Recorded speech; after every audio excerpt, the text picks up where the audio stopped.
अस्सलाम वालेकुम। हस्बे हाल के साथ आपकी पेशे खिदमत में है।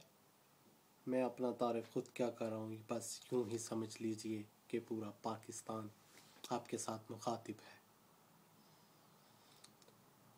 तो नाजरीन, आपको बताता चलूँ, ये जो मैं स्पीच करने जा रहा हूँ ये स्पेशल हमारे वज़ीर आज़म, वज़ीर आला और जो हमारे प्यारे सदर साहब हैं, ज़ोरदारी साहब, सरदारी नहीं है वो, ज़ोरदारी साहब हैं, ये उनके नाम ये स्पीच करने जा रहा हूँ मैं। सरदारी साहब, प्लीज़ खुदा का खौफ खाएं और कुछ मुल्क के बारे में भी सोचें।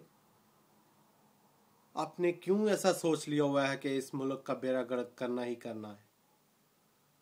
कुछ खुदा का खौफ खाओ, एक दिन तुम्हें भी मरना है। क्यों ये लोगों के साथ इतना जुल्म हो रहा है? क्या तुम्हारे भी घर में इतनी ही लोड शेडिंग होती है जितनी के पूरे पाकिस्तान में हो रही है? बोलो। नहीं, तुम तो अयाशी कर रहे हो, तुम्हारा बेटा अयाशी कर रहा है और तुम लोगों के साथ, आवाम के साथ वादे करते हो कि हमें आपकी दर्द का एहसास है। नहीं, ये झूठ है, बिल्कुल, ये बिल्कुल झूठ है। और देखो भाई, लोगों की पसंद को देखो, आप अपनी पसंद को देखते रहते हो। लोगों ने आपको चुना है, अपने लिए चुना है, आपको तो बस अपनी ही परेशानी पड़ी रहती है। क्यों नहीं लोगों का सोचते तुम? क्यों नहीं आवाम का सोचते? क्यों सांप की तरह एक बिल में बढ़ के बस बैठे रहते हो? बाहर निकलो, आवाम के लिए सोचो, मत अपने खजाने बस भरो, खुदा का खौफ खाओ, बस करो। बहुत बहुत खजाने भर लिए तुम लोगों ने अपने। और तुम वो देख लो, हमारे वजीर आजम साहब देख लो, जिन्हें स्पीच करने का तरीका ही कोई नहीं है। वास्ता, पहले बोलना सीखिए, फिर हुक्मरान बनना सीखिए। आपको ये याद रखना, एक दिन इसका हिसाब तो देना पड़ेगा। ऊपर जाना है, ऊपर जाना है एक दिन। मत भूलो, मिस्टर 10% आपसे मुखातिब हूं। क्यों ऐसा कर रहे हो?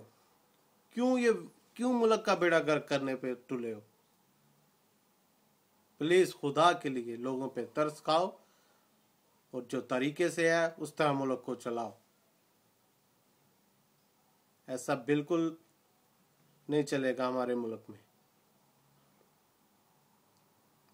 और वजीर आजम साहब, आपसे एक दरख्वास्त है कि आपकी कोई अपनी भी ताकत है या आप बस कठपुतली हैं? कठपुतली की तरह बस नाचते रहेंगे?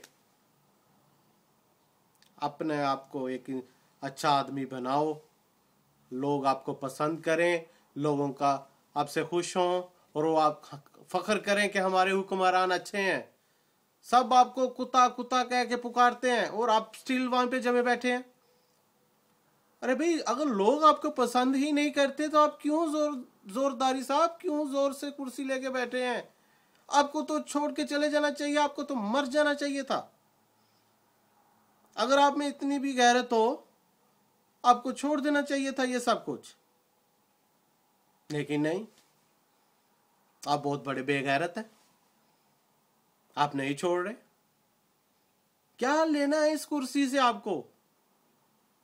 जब मुल्क के बारे में कुछ नहीं सोच सकते तो बस कुर्सी को लेके बैठे हो। इतना सब कुछ बना लिया है, कब्र में तो बेटा वही जगह मिलेगी जो सबके हिस्से में आती है, कुछ साथ नहीं जाएगा तेरे, ये ज़हन में रख ले। और मैं एक बात और बताता चलूं नाजरीन आपको, मेरा जिस शख्सियत के बारे में मैं अब जिक्र करने जा रहा हूं, मेरा उससे तो ना तो कोई ताल्लुक है, ना मैं कभी उससे मिला हूं, लेकिन मेरा दिल कहता है कि वो इंसान पाकिस्तान के लिए ज़रूर कुछ करना चाहता है, लेकिन उसे आगे आना ही नहीं दिया जा रहा। क्यों नहीं दिया जा रहा भाई, बताओ? वो है मेरे इमरान भाई, इमरान खान साहब। अब ये नहीं समझिएगा कि मैं उनकी किसी तंजीम का आदमी हूँ, बिल्कुल नहीं।